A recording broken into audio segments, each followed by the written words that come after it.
What is good, YouTube, and welcome back to MKE MANIACI. And today, I got my 2024 WWE Money in the Bank predictions, man. Now, Money in the Bank is tomorrow night at the time of this recording, and I'm looking forward to it, man. I'm looking forward to it, and let's just jump right into it, man. So we got 5 matches, man. They're going to be in Toronto for this, and what better way to kick the video off than just the home country hero, the country hero, Sami Zayn, defending the Intercontinental Championship against Bron Breakker, man. Now, Bron Breakker has been on a wreckage as of late. He's taking out Ricochet, he's taking out everybody, and WWE clearly has a lot of equity right now invested in Bron Breakker. Now, the Intercontinental title is on the line. Sami Zayn has been champion since ending Gunther's historic title run back at WrestleMania. He's overcame Chad Gable a couple of times, man, but I do not think Sami Zayn is losing his Intercontinental Championship, especially not in Canada.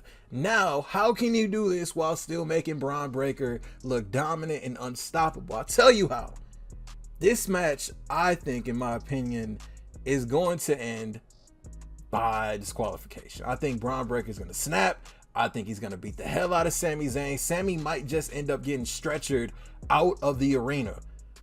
What better way to make Bron an even bigger villain than he was before than having him rip Sami Zayn to shreds in Canada? In Canada. But I do think Sami Zayn is going to keep his Intercontinental title. Like I said, I think this match is going to end by DQ. This way you can keep the story going. And if Bron is the one to dethrone Sami, listen, we can make a great story out of this. But I got Sami Zayn ultimately winning this match via disqualification and probably being taken out on a stretcher, man. So up next, we got the women's Money in the Bank ladder match, man. We got 6 women: Naomi, Zoe Stark, Chelsea Green, Tiffany Stratton, Lyra Valkyria, and Io Sky, the woman that won it last year. Man, this right here, looking at the field, looking at who's in this match, I say 3 of them make the most sense. Lyra Valkyria, Chelsea Green, and Tiffany Stratton make the most sense as far as who wins it. Could they pull a swerve and have Io do it 2 times in a row? That would be interesting too. But I'm gonna have to say, I think, and I don't know. I know they like to swerve. Last year we all thought LA Knight was gonna win. They swerved us. This year I know a lot of people are saying Tiffany Stratton. And Tiffany has aligned herself with Nia, who is #1 contender for the Women's Championship at SummerSlam.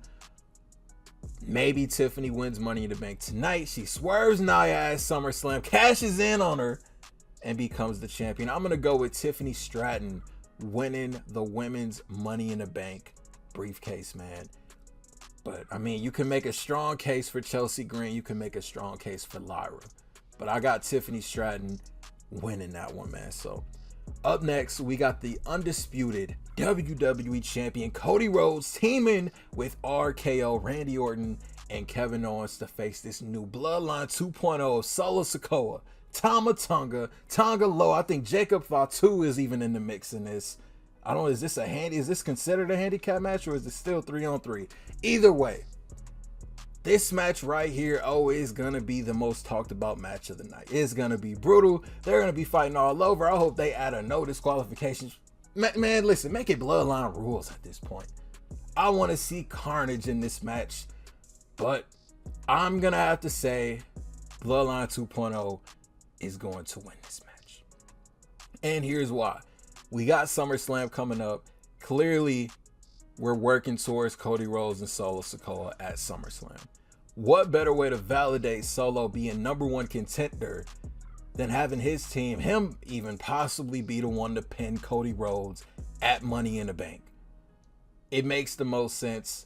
This leads us to SummerSlam in Cleveland. Cody versus Solo for the WWE title. If Roman comes back, then we can see where the Bloodline story goes from there. But I got the Bloodline 2.0 winning this match, with Solo possibly getting the win on Cody Rhodes in this, man.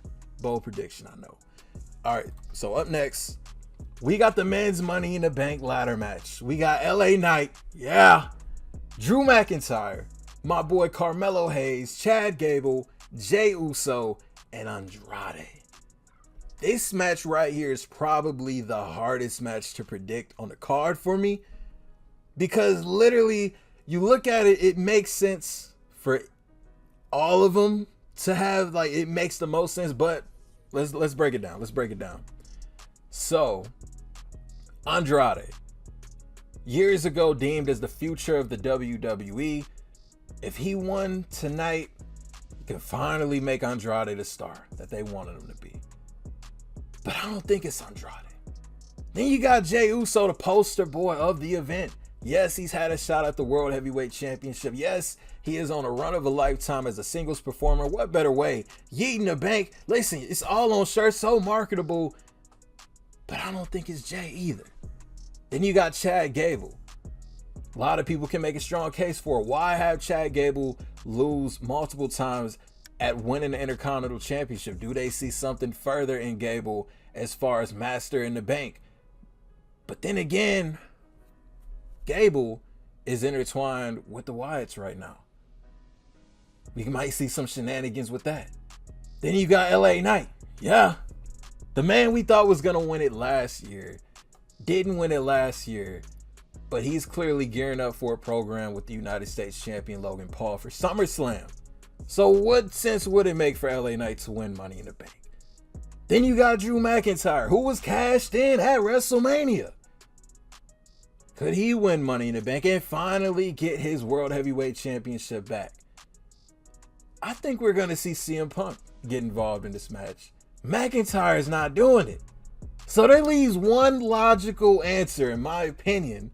My boy, Carmelo Hayes, is going to become Melo in the Bank. It's only right. It makes the most sense. Because think about it. Yeah, there's Andrade. But besides Andrade, Jey Uso is eventually going to be in a program against the new Bloodline 2.0. He's going to align with Roman and his brother. So he's going to be busy with that. Chad Gable, like I said, is busy with the Y6. LA Knight busy with Logan Paul. Drew McIntyre busy with CM Punk. Carmelo, this is the perfect way. You call him up. He had an incredible run in NXT. Now it's time to really showcase him and show how great he is on the main roster. Give him the Money in the Bank briefcase. He can be arrogant and cocky with it. This guy is clearly a future world champion. He's clearly the future of the business. What better way? What better way to validate that than having Carmelo win Money in the Bank? What better way, man? Y'all can see him now with the briefcase, man. Carmelo Hayes is going to win the men's Money in the Bank ladder match, in my opinion. I think that's the smartest choice, the smartest route for them to go. Just my opinion, man. So, final match of the night, the World Heavyweight Championship is on the line. Damian Priest defending against the returning Seth freaking Rollins, man. Winner of this match will be facing Gunther at SummerSlam with the world title on the line. Stipulations: if Damian Priest wins this, Seth Rollins can no longer challenge for the World Heavyweight Championship as long as Priest is champion. But if Seth wins, Damian Priest has to leave the Judgment Day. Two very important variables in this match. Very, very important variables. And honestly, Priest leaving the Judgment Day is very intriguing, especially considering Rhea Ripley is going to return in the next couple of weeks to set up a SummerSlam match with Liv. What will Judgment Day look like without Priest? And clearly there's tension with Finn Balor and Priest. Could Finn get involved in this match? Could we see some shenanigans in that way? Then again, you look at Seth. Seth's already been world champion. He's had a pretty impressive reign. He's defended it against everybody. I don't know. It's tough. It's tough. But thinking about SummerSlam, thinking about Bash at Berlin, I think it makes the most sense that Seth Rollins is going to win the World Heavyweight Championship. I think it makes the most sense that we're going to get Seth freaking Rollins versus Gunther at SummerSlam for the World Heavyweight title. And we're probably going to get it again at Bash in Berlin. I think that makes the most sense. And just my personal opinion, I think Seth Rollins is going to win this match. I think Finn Balor is possibly going to cost Priest this match, which will then set up a program with Priest and Balor. Something's got to give with the Judgment Day. There's a lot going on with the Judgment Day right now, man. But I got Seth Rollins winning the World Heavyweight Championship. I'm about 85% sure that that's going to be what it is. So, yeah. To run through my predictions again, I got Sami Zayn winning over Bron Breakker via disqualification. and getting absolutely obliterated by Bron in a post-match. Yeah, I got that. I got Tiffany Stratton winning the women's Money in the Bank ladder match. I got the new Bloodline defeating Cody Rhodes, Randy, and Kevin Owens, with Solo getting a pin victory over Cody Rhodes. I got Carmelo Hayes winning the men's Money in the Bank ladder match. And I got Seth freaking Rollins becoming the new World Heavyweight Champion. Now, will there be any cash-ins? It'll be kind of hard for Tiffany to cash in. There's no women's championship match, which is very interesting.